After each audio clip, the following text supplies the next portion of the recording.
South Africa has introduced one of the toughest lockdowns in the world.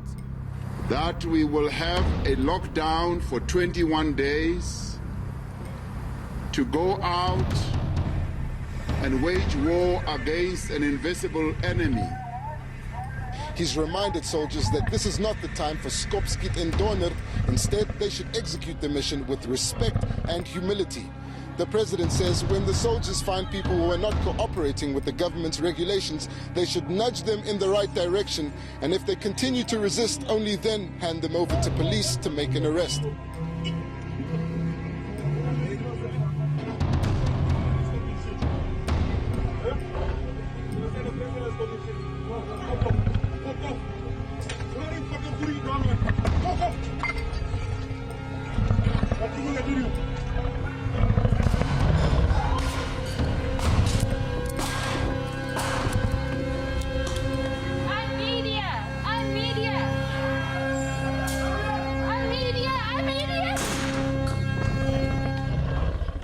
Fellow South Africans, this evening I stand before you to ask you to endure even longer. Your lives have been severely disrupted. You have suffered great hardship and endured much uncertainty. Millions of our people have understood the gravity of the situation we are in.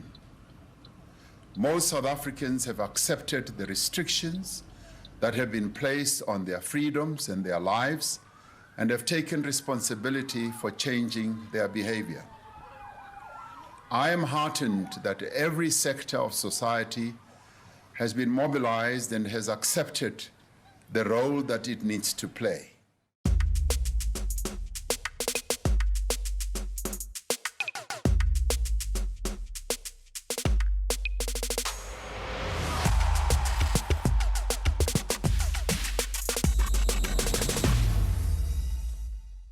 It's with the heaviest of hearts that I stand before the women and the girls of South Africa this evening to talk about another pandemic that is raging in our country. The killing of women and children by the men of our country. As a man, as a husband, and as a father to daughters, I am appalled at what is no less than a war that is being waged against the women and the children of our country. At a time when the coronavirus pandemic has left us all feeling vulnerable and uncertain, violence is being unleashed on the women and children of our country with a brutality that defies any form of comprehension. The women of our country are being raped. They are being killed by men. These rapists and killers walk amongst us. They are in our communities. They are fathers, they are brothers, they are our sons and our friends. They are violent men with utterly no regard for the sanctity of human life. Over the past few weeks, no fewer than 21 women and children have been murdered. Their killers thought they could silence them. But we will not forget them, and we will speak for them where they themselves cannot. On the 15th of March, 2020, the South African government declared a national state of disaster following the outbreak of the menacing COVID-19 virus in South Africa.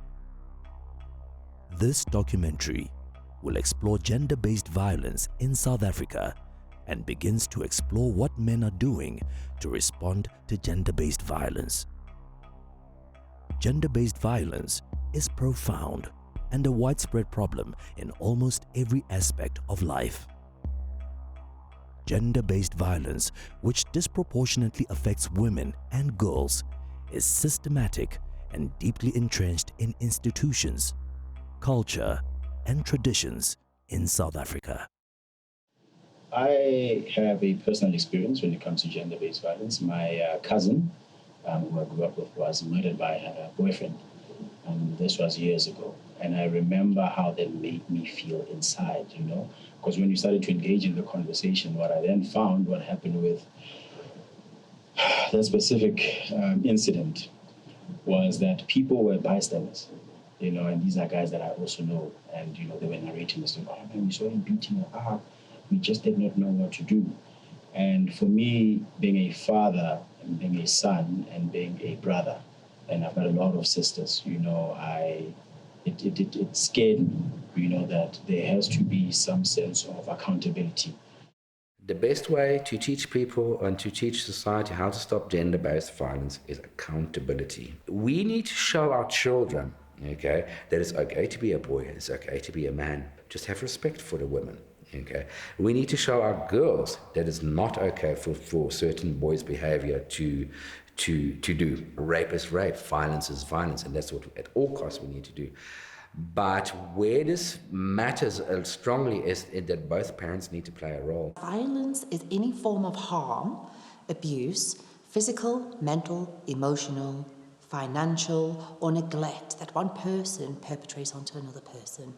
It can be within families, friendships, workplaces.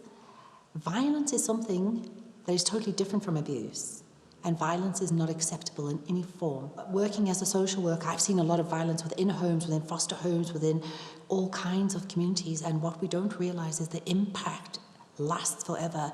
And the younger somebody experiences any kind of trauma or violence, it impacts on their brain and it impacts on their development. And then we continue the cycle. So the important thing about violence is to have the awareness. What is violence? And to understand that you must say no to violence. It is not acceptable. And there are routes out there that you can look for support systems and interventions. We don't have to accept it. Gender-based violence is the end of the process. The beginning of the process has actually got to do with living and working in a patriarchal society. So the fact that in the patriarchal society, women are given less value, or girl children are given less value than male children, is the beginning and the end of what leads to the consideration that it's okay and acceptable to be violent towards women. I'm Charlene Roberson. I'm a director at Tears Foundation, and we are a non-profit organization that deals with rape and sexual abuse, domestic violence and child abuse. We cover gender-based violence as a whole. We help women, men, children and boys. Majority of our services we provide to women because they are most often the victims of gender-based violence. However, we also find that there's a lot of men that needs assistance, and we help them too. Counseling is the most important part of it because it will show you steps to follow so that you can maintain and sustain yourself and your self-integrity, be collected and move forward in so many things that you are going to do for future. So those are the things that we do with women, and starting from the beginning when we receive that call and going through with you step by step till you get assistance or till you say, I'm okay. Because it takes about 7 times initiatives of a woman to move out of a relationship. And you'll ask yourself, why? But at the end of the day, we've got these material things that we're living with. I started Tears Foundation a decade ago, and the reason was I'm a survivor of abuse. I realized that women don't get the help that they need. So I've started an organization that tries to provide the services that women need. They need to know where to get help, wherever they are in our country and whatever the time of day or night it is. I was married for nearly 20 years.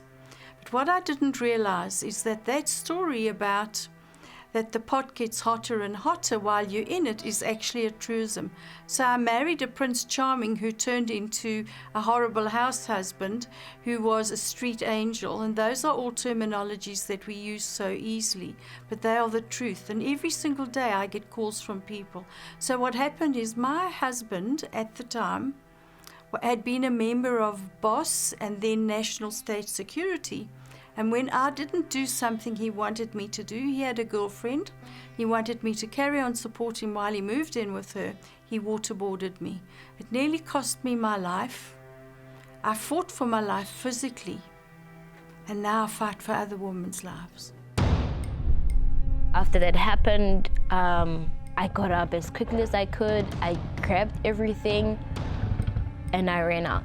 On a normal day, my father would come home drunk and he would come home and beat my mom, beat the both of us. And I had to find a way to get out of that.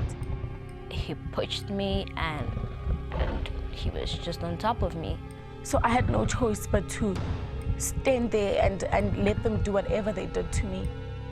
But immediately when the other one wanted to do the same thing, I screamed, and I just kept quiet. I never told my family, I never told my granny, I never told anyone, not even my friends. I was really scared.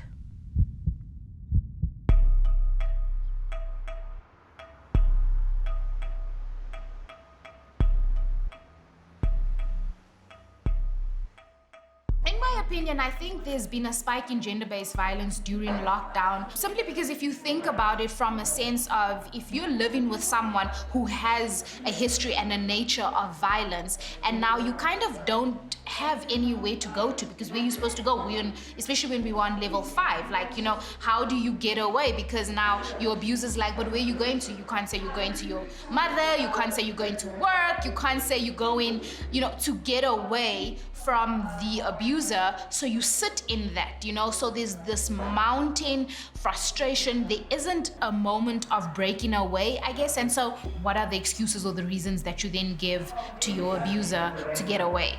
So I think that would definitely contribute. It's not the only reason, it's probably a lot more reasons, but it would contribute to there being a spike in gender-based violence cases during COVID. What we've experienced during the lockdown is that a lot of neighbors were phoning us, but when the police came out to assist, the woman wiping the blood off her nose or whatever, just saying, sorry, I fell or whatever. But then we tie the police's hands from actually doing what they were supposed to do. Even though there has been an increase in domestic violence, there might not have been an increase in reports because of lack of movement. People weren't allowed to move around.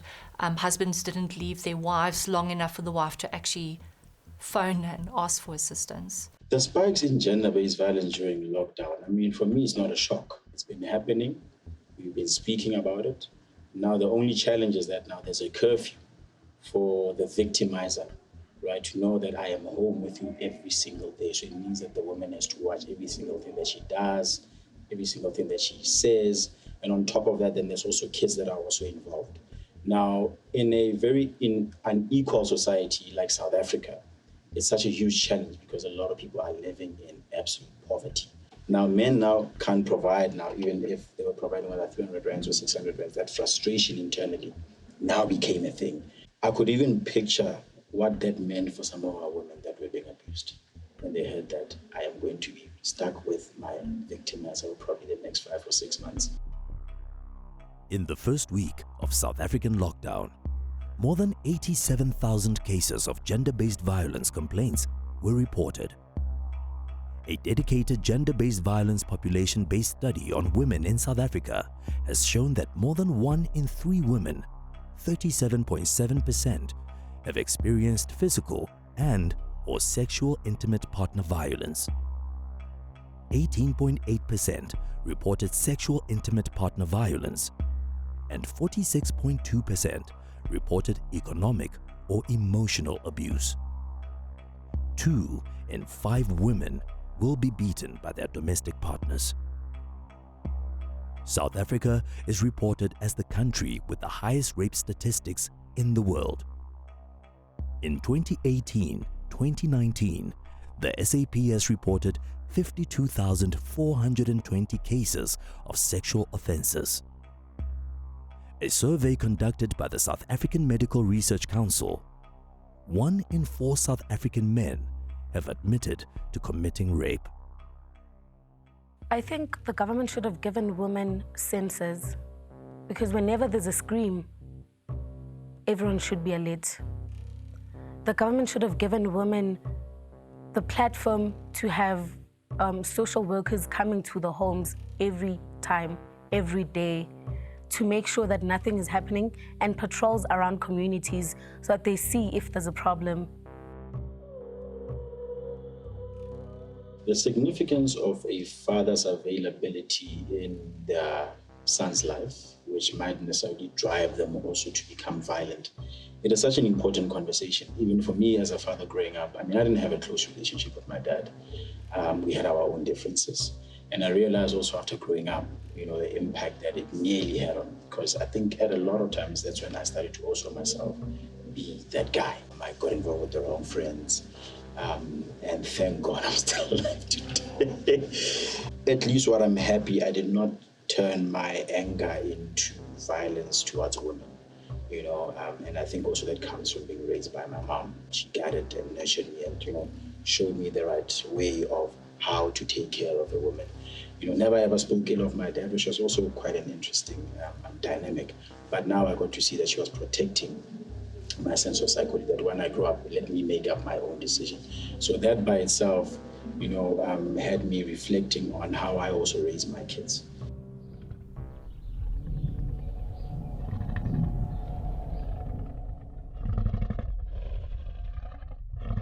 My name is Tando, and I'm a gender-based violence survivor. I was born in Pimville. It's right here in Soweto. I studied at Waverley Girls High School in Waverley, in Houghton. I grew up with my uncles. As the only girl, I had so many challenges. I had no one to talk to most of the time. My mom was always at work. My granny was there, my grandfather was there, but I couldn't talk to them about personal things. So I usually kept to myself. I was beaten 3 times through this whole thing. The beatings were too much. One was enough, but I didn't leave because I wanted to give him a chance. I felt as if I was a man myself because the punches were so hard to a point where I asked myself, what is this guy doing to me, Am I a man to deserve such a harsh beating? It was punches, it was fists, it was, stamping in my stomach and, being hit against the wall and being pushed around the house and being thrown in my couch, all of that. I didn't understand it. Boys need to be shown by men how to behave, not by gangsters and druggies and thieves and thugs. And that's where I think we need to have a huge discussion and be open with people about that. We do obviously understand that the background of a lot of men, we're brought up to be quite violent. And when I say violent, it's more to be highly competitive. And yes, you find through sports, this you find in how we engage even as men. If ever we have differences, the best way you know how to resolve them is using our fists. So we've just never been taught better ways of communication. And my involvement started from that incident with my cousin. And I've been involved in the space for years and years and years. I've initiated quite a lot of programs in the space with great challenges, obviously, because the mindset and the psychology itself has to change. So here I am, with the hope that we can lobby more men, to be part of the conversation, but we have to start with the healing process for a lot of men. The roles of males in the family changes as they become older and more mature. As boys become men, they are seen as valued contributors to the family, and their ideas and beliefs are taken seriously. Men have a duty to understand that gender-based violence impacts men and women. Stop being silent and start speaking out about gender-based violence to other men. Rethink your attitudes and behaviors that lead to gender discrimination. Men, help and support any women in danger. Respect and treat them equally. Explain to the younger generation that being a real man means you do not commit acts of violence. Understand that a man's strength should never be used to hurt anyone, especially someone he loves. I'm the CEO of two organizations, the Fatherhood Foundation of South Africa. And the Fatherhood Foundation of South Africa is an NGO that speaks basically to the issue of fatherlessness and the solutions to fatherlessness, because fatherlessness is causing all sorts of social evils as we see in society today. Teenage pregnancy, gang violence, teen suicide, all of that can be attributed to fatherlessness. Also recidivism and people going back to prison, and even the people in prison, it's due to coming from single parent or fatherless homes in those instances.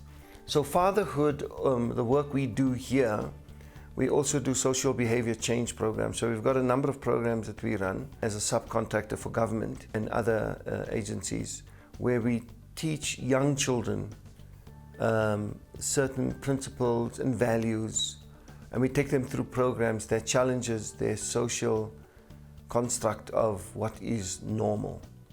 You know, gang violence shouldn't be normal. Seeing dead bodies on the street is not normal, and unfortunately that has become the normal. It's not normal to see violence every day. It's not normal to see dead bodies on the streets. In fact, it has become the normal these days to come from single-headed households, single-parent households, or child-headed households. Our projects and our programs tackle how children perceive their future being, how their future can be different, simply by making wise choices today. So there's social behavior change programs. The second organization that I'm involved in is an organization called MOA. MOA stands for Men Opposed to Women Abuse. That was recently launched because with the spate of gender-based violence happening in South Africa during especially COVID-19 lockdown and after, we felt it necessary that men take up the response to gender-based violence, because women are doing so much already. First of all, women are the victims in most cases of gender-based violence. Women are protesting it, and men who are the perpetrators are doing very little to speak about it and also address gender-based violence in South Africa. So MOA was established to meet that need, for men to stand up and for men to be the solution to gender-based violence and eradicating it. The slogan for our launch was to create and leave a heritage for future generations in a gender-based violence-free society. So we want our future generations to not even know what it is. So for gender-based violence, there is no rehab center established in South Africa, that I know of at least, that deals with getting perpetrators to go for rehabilitation for gender-based violence. The courts can send you to counseling. Often they send you to prison. And so us as NGOs and CBOs, we do that job. We speak to people and say, why, let's look at the factors behind your behavior. So you come from a fatherless home. So you saw your father beating your mother, and therefore you think it's fine, and it's always private sector or NGOs that are doing the work, that are doing this work, but there is no government sanctioned or even state sanctioned rehabilitation centers for GBV victims or perpetrators for that matter. I found the response of the South African police during the lockdown traumatizing. The lockdown was traumatizing for all the people of South Africa, especially women. And I'm choosing the word traumatizing on purpose. The reason I'm choosing that word is because, quite honestly, the police were stoic in following their directives to catch people without their masks, people with drinking, whatever, and they were not open-hearted in helping victims of abuse. So not only were women locked in their homes and unable to go for help, when they went for help, the majority of the police stations sadly did not go out of their way to help them. So one of the saddest things is, for me, that I know a lot of the police are absolutely fabulous people. They're people with generous and kind hearts. I work with them all the time. But the front desk at the police is always where you, as a rape or abuse survivor, go and have your first call. and that isn't always the best response. But I need to say that whilst I'm often disappointed with the results that you get from going to the police, and I felt that during the lockdown it was particularly bad because we were all living in such a sensitive time. It was so difficult not to feel scared. People lost their jobs. People were embarrassed being identified as COVID positive. People were told to go home for 2 weeks and didn't know if they'd be re-employed. It was a very, very difficult time, and no one, not even me, was prepared for that circumstance. So one of the things I'd say about the police would be unprepared and unable to rise to the occasion. The Fatherhood Foundation of South Africa deals with the issue of fatherlessness on various levels, and it's a multi-pronged approach. But when we do speak on fatherhood, we first have to address manhood, because fatherhood implies maleness. So we have to then talk about manhood and being a male in society today. And also, again, having to change those perceptions of what manhood is. I think through the years, with a very negative when I'm talking about patriarchy, I'm talking about the negative version of patriarchy, the negative version of what patriarchy has pushed through and established. For example, boys don't cry, men don't cry, men don't show emotion. Those are fallacies that we try and break down instantly. Because what it does is it certainly blocks our young boys off from accessing areas of their emotions that is vital to being a fully rounded human being. Now you've got to cut off your feelings of crying. So automatically you're stunting and you're stopping certain growth patterns in your development because you're told not to cry. You're told from a very young age you're a man. Even while you're developing, even while you're 10 or 9, sometimes 4 or 5, we tell our young kids, you're a man, you don't cry. And they then grow up with this perception that men are not allowed to feel, men are not allowed to show emotion. Men don't admit mistakes. Men don't admit they don't know. And they grow up with these things. So we break down those kind of things. And then when we talk about fatherhood basically in South Africa is literally stopping the cycle of fatherlessness in our nation. There are so many children growing up in fatherless homes, and then they themselves create fatherless homes. The boys don't take responsibility for the children that they're having, and girls often we find, there's an old saying, girls will invariably, with the research that we found, girls will sleep with boys because they didn't have the love of a father when they were growing up. So they never experience that love, and so when they get to 13, 14 and teenage years, and they have this need that they act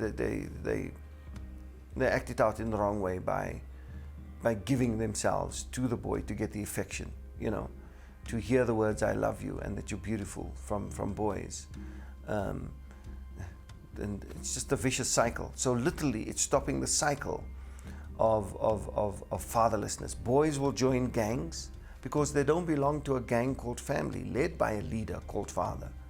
And girls will sleep around with boys because they never experience the comfort, the love, the affection of a father when they were young. And our society desperately needs to understand that the father has a role to play. And I want to really encourage fathers who want to see their children. There are organizations that will help you. But mostly, children really need a role model to help them go forward. In one school we went to, there was a young boy who had murdered his father.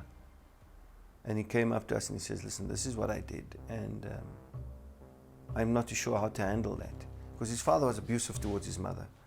And he couldn't take it anymore. And so one day, I think he stabbed his father. He just killed him. He stabbed him with a knife and killed him. And he's in school. He was underage. He was a minor at the time, so he couldn't be prosecuted as an adult. But he had to go into foster care. I think he went into foster care. Counseling, they did give him some kind of counseling, but still, he lives with that trauma. They didn't deal with the trauma. Because a lot of the work that we did, and we're not qualified trauma technicians, we're not counselors, trauma counselors, but we did do some work with him, and he really, in fact, he became one of our top students in our program at that school. Eventually, he was almost like the second in charge in the class other than our facilitators. He would be the guy helping. And he doesn't look like someone, he's not like a violent, if you look at him, you'd go like, what, you killed your father? He's like a small, little round chubby guy who's, not at all violent looking or, but these kids go through this. To be effective, we need to go and see people face to face. That's how we operate. And also, once you are face to face with someone, you can see what they're going through. They can ask you questions instantly. What the lockdown and these restrictions have prevented us from doing is exactly that. So it's very difficult to get into schools. And so we find ourselves having to go to people on the streets, which is quite nice. It makes our organization a bit more visible in the community itself. And then secondly, we've had to almost migrate our entire program onto social media platforms. Gender-based messaging, drug messaging. So all of these programs that we are doing, you'll see a lot more of that. All of my facilitators, all 17, 21 of them, you'll go onto their sites, and we've created these avatars that they inhabit and post in these avatars about these social behavior change programs. That is a very big positive for us. So the restriction has been bad in one sense, that we can't see people face to face, but it's been positive in that it's taken this social media platforms that it makes you global. Seeing people face to face makes you local. Social media puts you on a global platform where you're reaching more people in more countries.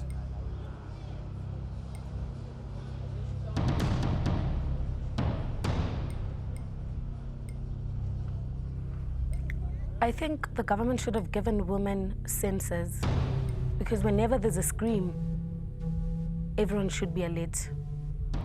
The government should have given women the platform to have social workers coming to the homes every time, every day, to make sure that nothing is happening, and patrols around communities so that they see if there's a problem in households.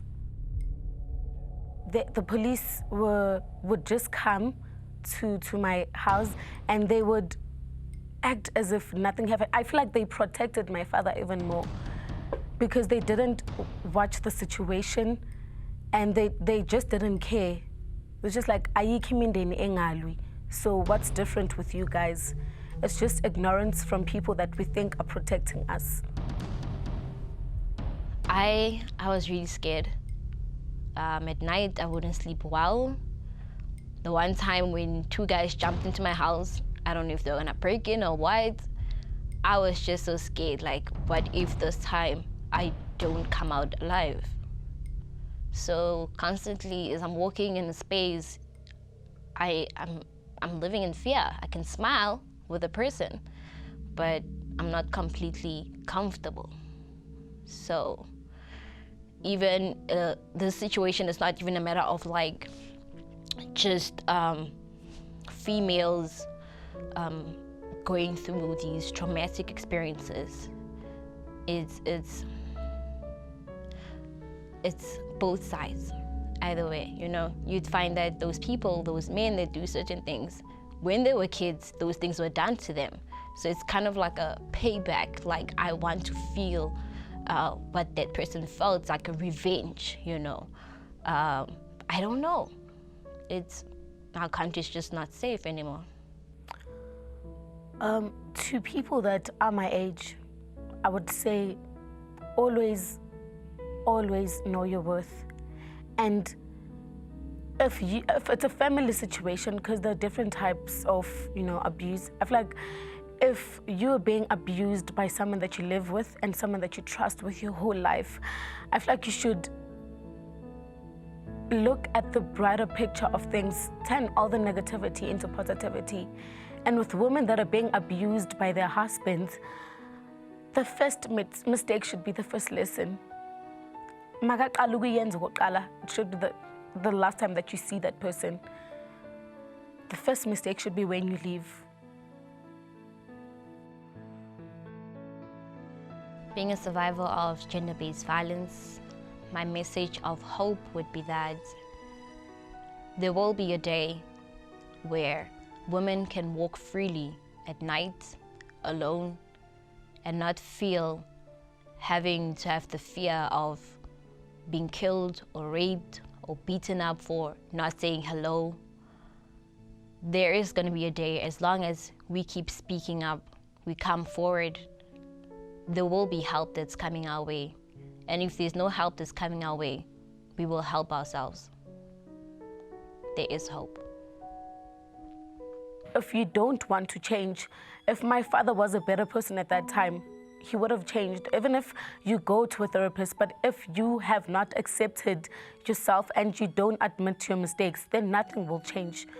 You won't change. The police will try, psychologists will try, everyone around you will try, but if you have not accepted yourself and acknowledged your mistakes, then nothing will happen. So therefore I say the future of this nation lies with the men. If men step up and take their roles, it frees women to be who they are meant to be. You know, instead of having to play this dual role, and I see lots of women with hunched shoulders and clenched fists because they've got to be strong on so many levels. I would like to think that when men take their place in society, in homes first, in society, and in leadership, in a proper way, in positive patriarchy, that we can see a change in our nation, that we'll be able to see a change in the rate of people going to prisons because they come from decent homes and they come from two-parent homes or established homes. I would like to think that teenage suicide would go down. I would like to think that responsible men would be mentors to their sons and tell their daughters that we love you and you're beautiful. I would like to see that happening. So therefore, I have a very positive outlook for South African men in our nation. But I need them to realize it lies with them. We have the hope, we have the assurance, but they have to step up and do the work. It's literally that. So come on, men. It all starts and it ends with you. And South Africa can be a better nation if you take your place and do what you need to do.